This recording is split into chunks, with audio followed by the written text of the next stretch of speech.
Appreciate it. Moves, my boy. Where? Oh. Yeah.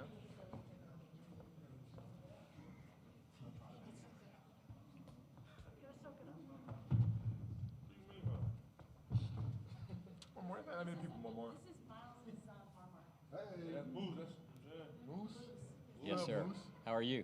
I'm all right. Congratulations. Legendary Moose. Well, it's the big show. Pleasure to meet you. Welcome. Yes, sir. What's y'all's tech thing? Tecum or something? Recum? What the tech saying? Rambling Rat. Rambling Wreck. There you Yeah, go. whatever that is. Yeah. All right, bro. Cut that out, though. You ain't no Rambling Wreck no more, though. So I'm saying, though, you ain't really like. All right, welcome back, everybody. We'll get started with the Auburn student athletes. Please raise your hand, and we're going to go right here, third row on the right to start off with. And please direct your questions to individuals as much as possible. Okay. Philip Marshall, Auburn 247 Sports. For Johni and Miles, just talk about the journey you guys have been on, coming from other places and then thriving at Auburn. Janai first. Johni first? For sure. My journey has been amazing. It's been a long, fun ride. I started in Morehead State, Kentucky, a small city right next to Lexington, which I've kind of, took 2 years to kind of find myself and develop my game and becoming who I am today. And, a couple years ago, transferred over with the Auburn Tigers and Bruce Pearl, and just kept trying to get better, kept growing my game, and right now I'm sitting at a podium at the Sweet 16 in Atlanta, looking to advance. Miles? For me, like Johni said, it's been nothing but amazing. Did 3 years at Georgia Tech, so this is a full circle moment for me to be in March Madness, Sweet 16. And being able to have the opportunity to come back here to Atlanta, play in front of my family and stuff like that. So, and just playing for BP and Auburn has been nothing but great for me. So I'm just super grateful. Let's go to the left side. We have four over here. Go ahead, fourth row on the aisle. Chris Ballas at the Wolverine on 3. Johni, Dusty May said he recruited you hard at FAU. Do you remember that? How close was that to happening? And did you have a relationship with him? Yeah, he did recruit me pretty hard. Somebody committed. I was supposed to go on a visit, but somebody committed the weekend before, and so nothing ever happened after that. The scholarship was took, so they was recruiting me pretty hard though. Back row on the aisle. Martin Maker of ESPN for all three players. What happened before the season that kind of brought this group together and helped you all prepare for what we're seeing now today? Miles, why don't you start? We'll come my way. For me, I can speak for me. I mean, I just looked at our roster before coming here. That was the biggest thing for me. I knew Auburn had a lot of great pieces coming back, and I felt like we could do something special what we're doing right now. So that was the deciding factor for me coming here, and I knew me coming here would just add another piece to this team and make us even more dangerous. Dylan? First and foremost, all glory to my Lord and Savior, Jesus Christ. For me, the difference was just everyone just buying in off the bat. Bruce Pearl had these mandatory 9 a.m. breakfasts. It's kind of been our tradition the past 2 years. But the difference with this year's team is we started to have Bible study at these breakfasts, really just planting the seeds for the Lord to just have His way in our hearts and just learning sacrifice early on, sacrificing our time for the Lord, sacrificing our pride for each other. These guys just bought in. Did you want everybody on that? Yeah. Go ahead, Johni. Kind of what Dylan said and what Miles said, I think before this year started, I think everybody kind of took a leap in their faith, and kind of that's on the court and off the court, our brotherhood, our togetherness kind of all plays a hand in our Bible study and things like that. But also it's the guys we brought in. We brought our quarterback last year. We won the SEC championship. We had a good year, but we lost the first round. And we come in and bring guys in like Miles, Tahad, Turtle, Jakai, JP. So you're bringing good guys like that, and they just all came in looking to do whatever it takes to win, and it's just paying off. Two more on the far left in the fourth row. Joe Henderson, The Technique. Miles, obviously you're returning to Atlanta and close to your previous school. How have you changed since leaving Tech, and how has it been adapting to a new role on your team?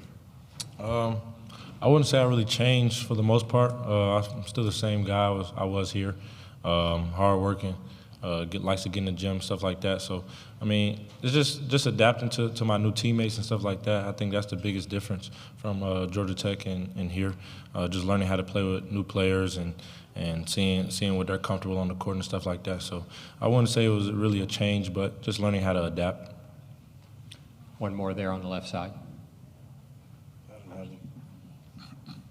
Shelley Winter, 95.5 WSB, Atlanta's News and Talk. Two questions, so I don't have to take too much time.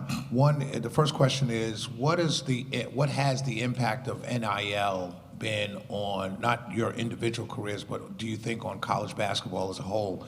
And the second question is, Mr. Cardwell and Mr. Broome, both of you brothers mentioned your love of the Lord. I'm seeing that more and more within college basketball, within sports. What do you attest that to?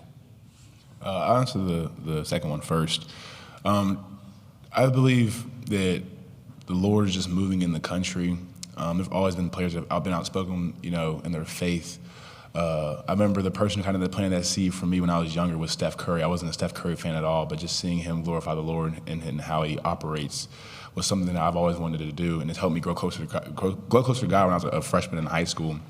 But I think the country's just learning that we can't live life without him. We can't do without him at all. And the Lord allows us to have success, but we're not praising the Lord just because we're successful. But there's just been many times that the Lord just kind of showed his hand. I'm not sure why there's a resurgence in the athlete world. I can't really answer that outside of saying that the Lord is moving. He's just having his way, and he's using these athletes to be a vessel to just kind of just continue to spread who he is each day. I'll say kind of the same thing what Dylan said, but I add a little bit more. I think it's just, more people are speaking out and, sharing their beliefs and sharing the word and on the platform we've been given, so I think it just opens the door for, athletes who may have the same beliefs to kind of agree or to speak their heart or what's on their mind as well, just by seeing other or big athletes like Steph Curry doing it and people like that. I feel like it just opens that door for everybody to do it. And then to answer your NIL question, for me, it's just been life-changing. I think it's been beneficial to every single person. I think, obviously, you can look at a person like Johni Broome, who probably went into the league, I think his first year at Auburn or second year at Auburn. But the impact of NIL has kind of really just allowed players to stay in college for longer, and it's kind of been that trade-off of, like, do I want to risk going late first round or, second round, or do I want to come back to school and get more money and also work on my game and work on those defects rather than going into the NBA where it's a business, where it's a cutthroat business, where you just can't afford that time really just to go in there unready. And so I think NIL is one of the best things that happened, in college basketball history. I do think it needs to be a little bit more regulated. But other than that, I'm grateful for the opportunity. I'm grateful to be so blessed to be in a time as this where athletes can kind of just really just reap the benefits of the work we put in. So it's rewarding. Back row on the right side. Jack Leo, Atlanta Journal-Constitution. I'm just curious, this one for Dylan and for Miles. Obviously, you guys got some roots in the greater Atlanta area. What's it kind of meant, I guess, for you two guys to be able to play close to where y'all grew up and where you played so much ball? For me, it means everything. When I was coming out of high school, that's the reason why I chose Georgia Tech, to kind of stay close to my family. And then Auburn, coming here, Georgia, Atlanta is only like an hour and a half away from Atlanta. So, like I said, this is a full circle moment for me to be able to be in March Madness, Sweet 16, and come to Atlanta and play. Have a chance to go to the Elite Eight in Atlanta, and then have a chance to go to the Final Four in Atlanta in front of my family and stuff like that. So, it's just a blessing, and I'm super grateful for this opportunity. Dylan? Yeah, I'd say the same thing. It's a dream come true in a full circle moment. I grew up watching the Hawks in Phillips Arena, and so it's just real fun to be in Atlanta. Shout out McEachern High School. I don't know what high school you went to, but McEachern's the best high school in all of Georgia. Everybody knows that. We got Sharif Cooper, Isaac Okoro. No Dylan Cardwell? Nah, I'm a humble guy. So we got way more guys than that. I'm just blanking on a few. But anyways, we're a football school, basketball school, McEachern track school. McEachern got everything, 7A. Anyways, I just love being in Atlanta. I love being in Georgia. It's just a great opportunity to just continue to really just show how great, Georgia is as a state. I think it's one of the best states in the country. Fourth row on the right. Second. John Titel from Hoops HD for Johni. I believe the only two players in the history of the sport with 2,600 points and 1,500 rebounds are Elvin Hayes and you. I know you can't win games in the tournament without all your teammates and coaches, but as far as your individual legacy, do you think you're one of the best players in the history of the sport? I mean, I'm going to leave that up to everybody else to judge. I'm not going to speak on that. You know, I'm still playing. I'm trying to win a game versus Michigan. And me and my teammates trying to, advance as far as we can and keep making history. Second row on the right. Charles Odom with the Associated Press for Johni and Dylan. Coach Pearl said that he ran it by the players Saturday night before beginning his post-game with a political statement about the hostage being released. Did it surprise you that he came to you guys with that request, or are you accustomed to him having a political slant and interest in stating his political opinion from maybe the recent presidential election and other things? I think Auburn University does a great job of allowing us to really just live as Americans. The First Amendment, kind of the freedom of speech. Auburn kind of gives us that platform to use our speech to really just show what we're passionate about. When George Floyd tragically passed, Auburn gave us a platform to talk about Black Lives Matter, and Bruce Pearl allowed the players to go out there and talk about things they're passionate about in the same way. He has that same right to talk about things he's passionate about. Obviously, he is Jewish, he is Israeli, and he's passionate about Israel. And so I think that he does have the right to obviously be an American and speak about what he's passionate about, regardless of the fact of what our views are, because he comes across in a respectful but obviously compassionate way. And it's kind of do what Dylan said. Like he said, he asked us, so he did it in a respectful way, but that's the type of guy he is. He has a strong belief in what he loves, but at the end of the day, he still asked us to see how we felt about it. And like you said, we're behind our coach, and what he loves. Back row on the left on the aisle. Myron Metcalf, ESPN again. For Johni and Dylan, some teams start a couple 7-footers. I don't know how many have ever played that pick and roll, pick and pop game that Michigan does through their 7-footers. What do you all have to do to deal with that? How difficult is that with two 7-footers and the way that they use them?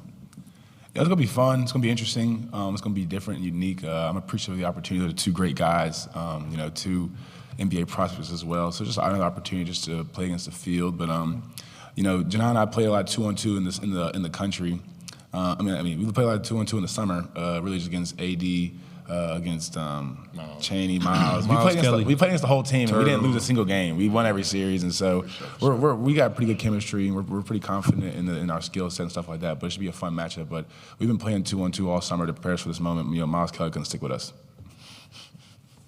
I can testify. Like Dylan said, it's gonna be fun. You have to enjoy the moment. It's a Sweet 16. We're going up against two 7-footers. It's gonna be fun. Everybody in the locker room looking forward to the matchup. Our front line is definitely looking forward to the matchup. But yeah. Third row on the right on the aisle.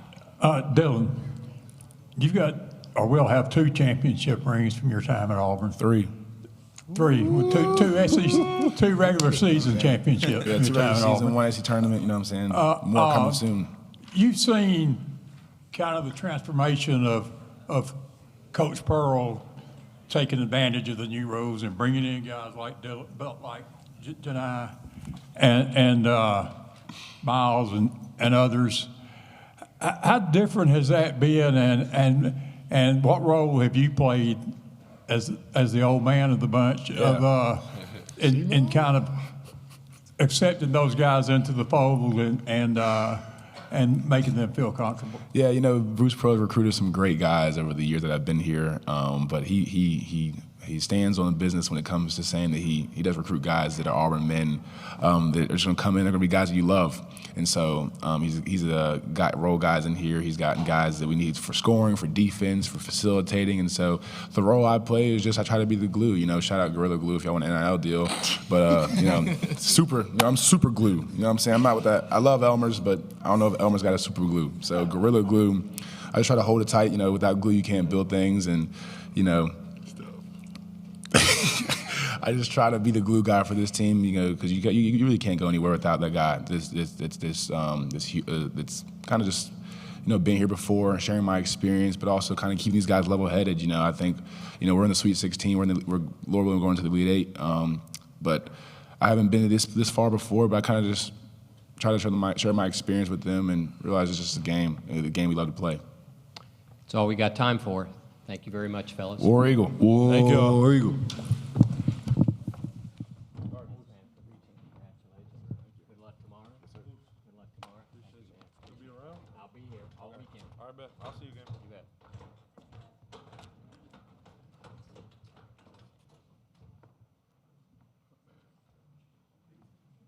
How you doing?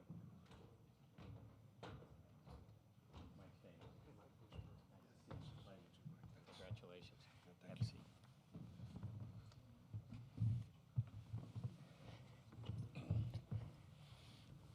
Okay, raise your hand if you have a question, and we'll come to you with a microphone. Who wants to go first? Let's go here on the far right, third row. Hey, Coach. Andy Mathis, USA Today. I'm not sure if you've heard or seen, but former coach Chuck Person is supposed to be at your game this weekend. Has that been a motivator or a distraction at all for your team, or have you even paid attention to that? I haven't really paid attention to it. I know Chuck's in Atlanta, so I'm sure like all of our other, former great Auburn Tigers, Chuck's excited about his team being in the Sweet 16. Let's go third row here on the left on the aisle. BP, Justin Hoganson, Auburn Live. I was going to ask you about playing and also portaling right now. We've heard a lot of coaches just talk about the difficulty in that right now. How are you sort of balancing trying to win a national championship and rebuild a roster for next year? Yeah, I loved Tom Izzo's response. I loved it. It was authentic. It was real. And he is laser focused right now on trying to give his team the best chance they possibly can to advance to the Final Four. And I get it. I get it completely. I'm not spending any time on it. I'm focused on, like Coach, what we're doing. I've made a couple calls, but not many, just to reach out. We've got a big staff, so our guys are just letting the potential prospects know that we got work to do. Hopefully, we're working for a couple of weeks, but when our season is over, we'll begin to put that roster together next year. I think the only other thing I would say about it is this. Because I was also on the NABC committee for trying to figure out when the best time to open the portal. I'm glad that the portal has gone from 45 days to 30 days, because I think 30 days is enough time for those guys to decide whether they want to stay, when they want to go. And I think the reason for the timing of doing it just after the Sweet 16 is almost all the teams in the country except 16 teams, the season's over. And so if you're a student athlete and you're at another Division I institution and your season was over at the beginning of March, you're supposed to have to wait 3 or 4 weeks until the Final Four is over before you can move on with the rest of your life. So I think the National Association of Basketball Coaches kind of looked at it and said, hey, what might be best for all the student athletes when we decided to kind of do it at this window. Yeah, it's a little inconvenient for 16 teams, but these other student athletes need to be able to figure out what's going on for the rest of their lives. Back row on the left on the aisle. And just so you know, I'm also not a big fan of this transfer every year. We're teaching the kids to flee, not fight. I think the one-try transfer is great. I think the grad transfer is great. I always had guys transfer and came in, and in that year where they were not eligible to play, they got caught up academically, they got caught up physically, and they were so much more valuable after spending a year on campus, understanding the system a bit, like bringing back another veteran. So, but I don't make the rules, but I got to play by them. Go ahead, Myron Metcalf, ESPN. Bruce, you've obviously coached a lot of basketball, seen a lot of teams. How many 7-footers together have you seen like this in this Michigan lineup, and how many times have you seen two big men run the offense the way that they do a lot of times at Michigan? I haven't seen this since I watched McHale and Parrish, right? I mean, these two guys are special. They're special. Golden, in the Big Ten, he was the best player on the floor almost every single night. And Wolf, there's not another 7-footer in college basketball that resembles him. He's got Larry Bird type ball handling, passing, feel, and he's just a gifted player. And obviously they work beautifully together. Now they're going to be going up against Dylan Cardwell and Johni Broome and Cheney Johnson. Those three guys are going to be the focus of our defensive attack. And you know, our ability to defend those two guys, as well as the number 42 comes off the bench and shoots it a little bit for him, is going to be really the difference in the outcome. Second row on the left.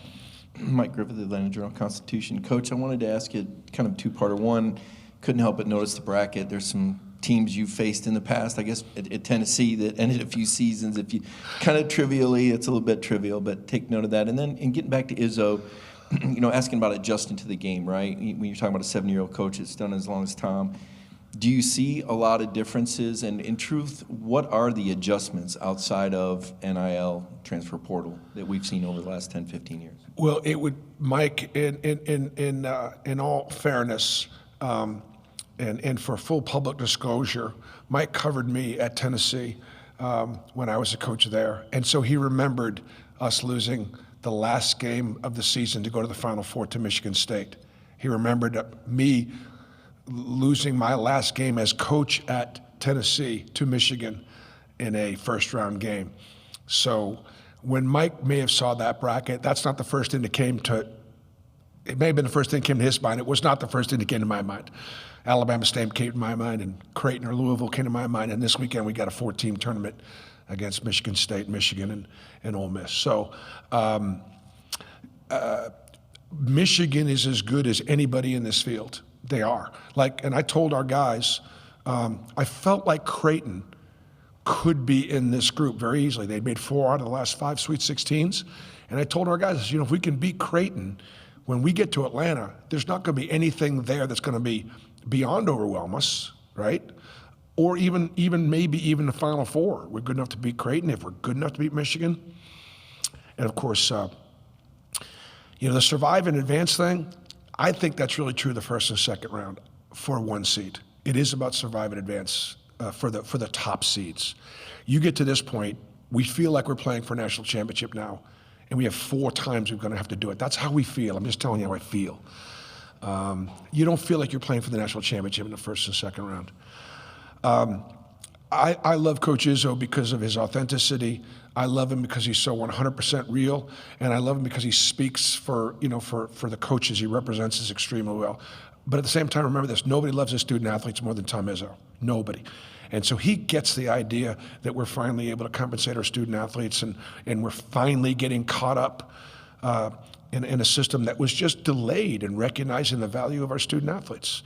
And at the same time, I think what happened in the questioning, somebody was asking him about where he was in the portal, like he's going to be worrying about it. I'm not worried about it right now, and neither is he. And it's not taking any time away from him. The adjustments, we still have guys at Auburn that have been here 4 and 5 years. Dylan Cardwell, 5 years. Chris Moore, 5 years. Last year, Jalen Williams was 5 years. I mean, we're still doing it the old-fashioned way. At the same time, we have added some tremendous pieces through the transfer portal. Most of our transfer portal guys were guys that were from junior college, Division II, mid-major.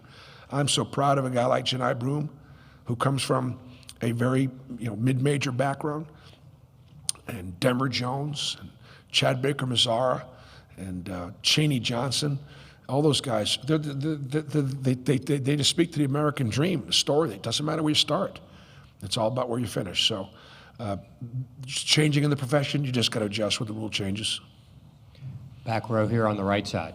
Jack Lear, Atlanta Journal-Constitution. Coach, I'm just curious, you talked about keeping a strong presence in Atlanta, recruiting, all that kind of stuff. What would a couple tournament wins, I know you play here annually, but what would a couple tournament wins do for maybe boosting that Atlanta, I guess, strength a little bit? Well, it's great to be in Atlanta, and it's great to point out the quality of Atlanta basketball, particularly Atlanta high school basketball. It's as good as it is anywhere in the country. But honestly, winning here won't mean anything when it comes to recruiting anymore. I love to talk about Walker Kessler and Jabari Smith and Chuma Okeke and J.T. Thor and Sharif Cooper and Jabari Smith and about 7 or 8 Atlanta kids that are in the NBA that developed at Auburn, won championships. But right now, when it comes to recruiting, I don't know how much that means to an Atlanta high school player. Right now, it is more about the NIL. It's become way more transactional they don't care about the fact that I've graduated 46 student athletes in the last 11 years. That I've graduated 33 African-American men in the last 11 years. That stuff used to matter. Unfortunately, it doesn't matter as much anymore. It still matters to me. It still matters to Tom Izzo. It still matters to our university. And I'm proud of it. And if you're uncomfortable hearing it, I'm sorry. Sorry for making you a little uncomfortable. But we are still coaches, and these are still student athletes, and we still have a responsibility to coach them as hard as we can. But when we're leaving them now, we need to leave them with a degree and not just the ability to work at Subway, but to own 5 of them. That's where we are right now, and I'm really happy about that. Right side on the aisle, 3rd row. Bruce, after the 2022 season, and you'd lost Jabari and Walker, and since then, you've probably signed more transfers than you have freshmen. And now the result has been now that you're here in the Sweet 16. Could you just talk about that journey and your journey in recognizing what you needed to do? Sure. I mean, the transfers that we've been able to get, guys. I have right now 11, actually 12 guys on scholarship. We get 13. I have never had 13 scholarship players since I've been at Auburn because I can't keep 13 happy. So one guy gets a walk-on scholarship every single year. And right now, I actually have 2 in that category. And so the reason is you just want to put the kids in positions to be successful. I don't want to over-recruit. I want to have enough, but I don't want to have too much. And so I'm really, really pleased that with the exception of maybe 1 or 2 student athletes since the transfer portal's open, every single one of our transfers have come in and have had major impact, been all conference, been starters. So we pride ourselves in getting the right guys and making sure that we need them. That's the one thing about the difference between recruiting freshmen and young kids. They got to come in, they got to develop. You don't have to need them right away. And if they want it right away, freshmen, you better get a great one like a Tahad Pettifer. Otherwise, they're going to have to be patient. But when it comes to recruiting transfers, I think we have an obligation as coaches to only recruit transfers who can have some impact for us right away. And so that's what all of my transfers, almost all of my transfers have done. Far left side, 2nd row. Hey, Robbie Listella, Bracketeer.org. A lot of talk about the portal, but I want to ask about your star freshman guard, Tahad Pettiford. Did you kind of know he'd have the confidence to succeed against veteran guards? And was there ever a moment you were concerned? And also, was there a moment where he kind of broke through for you? Yeah.